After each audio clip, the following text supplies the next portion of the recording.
Some events leave a deep mark on history, but none on the land. This is the site of the Battle of Hastings.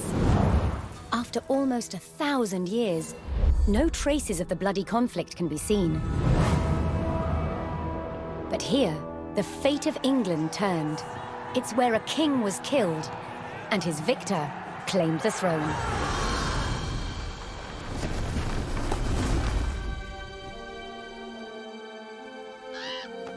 October 14th, 1066. We know what happened here on this day, thanks to this. The Bayeux Tapestry. A carefully preserved, illustrated record of events. It shows the main players. Harold, the newly crowned Anglo-Saxon King of England, and his challenger, William, Duke of Normandy. William claimed the previous king had promised him the crown. So, he assembled an army and prepared to sail to England to fight King Harold for the throne. But a storm thwarted his plans. Meanwhile, Harold discovered that a Viking invasion had landed in the north. Another threat to his crown. So he raced to fight them. In France, William waited for the right conditions to sail across the Channel to England. The weather cleared. He seized his chance.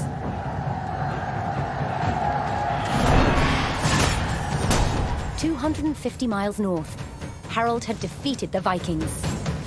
Now, hearing of William's arrival, his army sped south. At 9 o'clock in the morning, on this hill, William's Norman army were ready to do battle with Harold's Anglo-Saxon men. The stage was set, and up for grabs, England itself.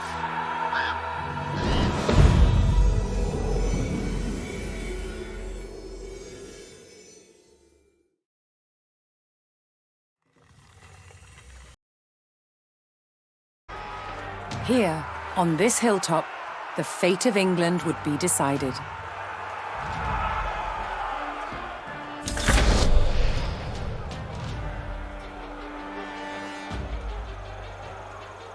Acceptez vos, compagnons.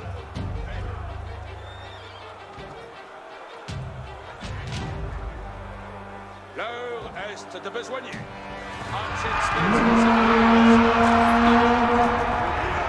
William's Norman army made the first charge, launching a direct assault on the shield wall.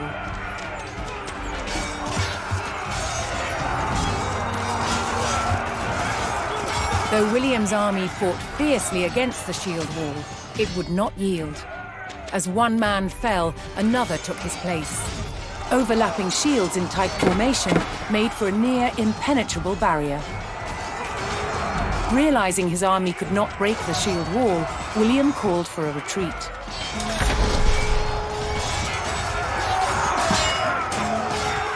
He aimed to lure the Anglo-Saxons into a false sense of victory, causing them to break formation.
William's feigned retreat was working.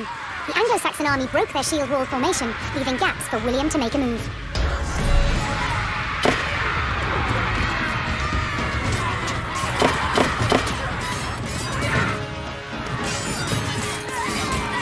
With Harold's men no longer in shield wall formation, William could pick them off as they charged.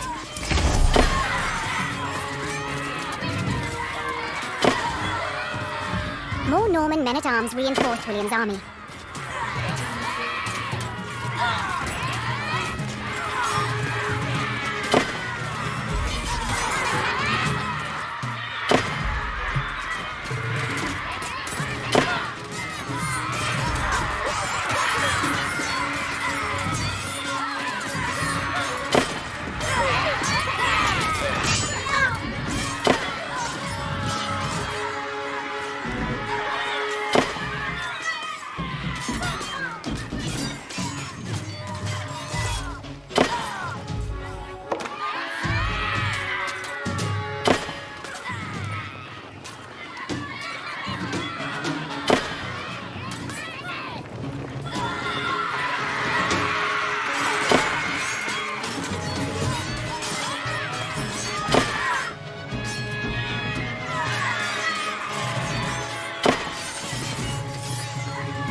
The Anglo-Saxons had deployed rows of spearmen to push back the invaders, but William had an answer: his sharp-eyed archers.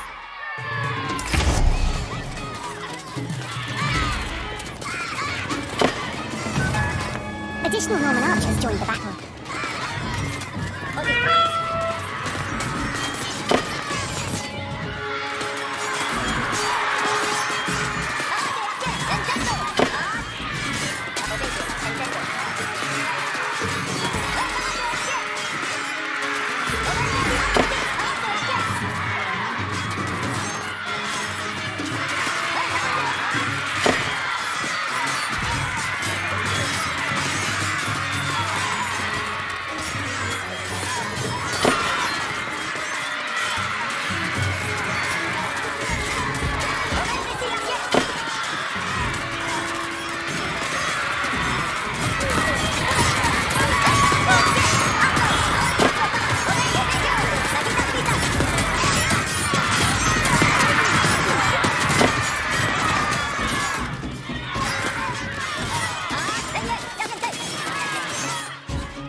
Anglo-Saxon archers joined the fray, and the Normans' deadly cavalry ready to charge. But first, William's forces had to eliminate the enemy spearmen, whose sturdy polearms could easily bring down a horse.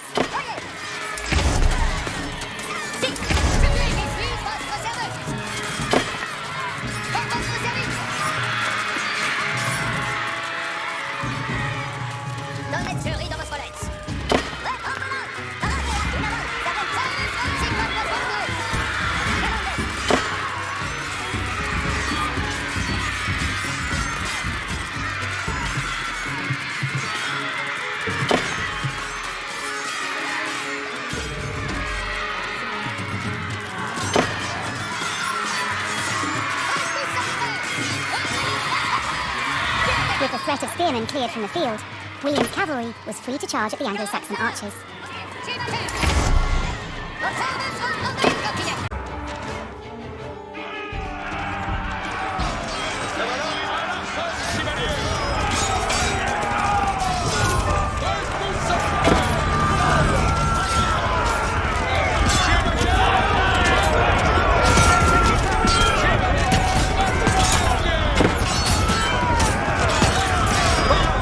The Anglo-Saxon army was in disarray. Their shield wall had been neutralized, and their numbers were dwindling. Now the only thing standing between William and victory was King Harold himself.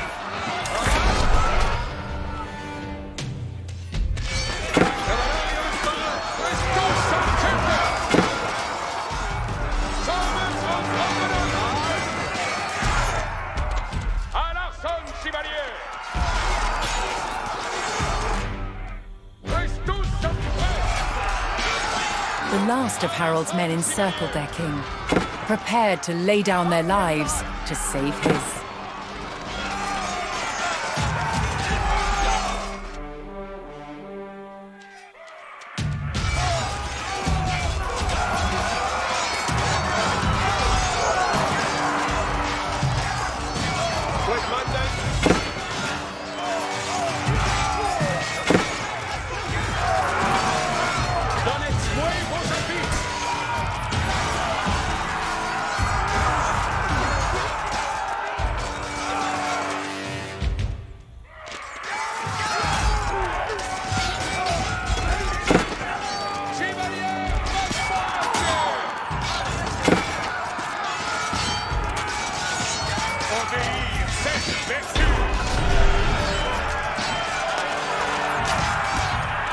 The Anglo-Saxon King Harold had fallen. In the confusion, some loyal soldiers fought to the death, while others scattered in panic.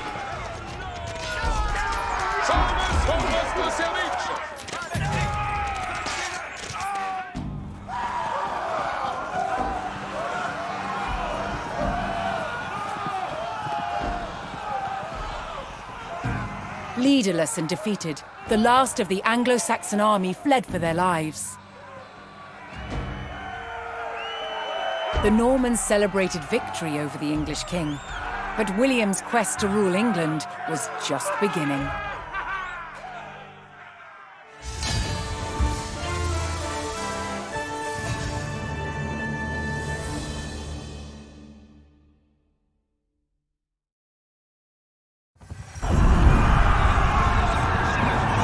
At the Battle of Hastings, the death of one man changed the course of history. The Anglo-Saxon King Harold was killed here, on England's south coast. His army defeated by William of Normandy. Anglo-Saxon rule was over forever.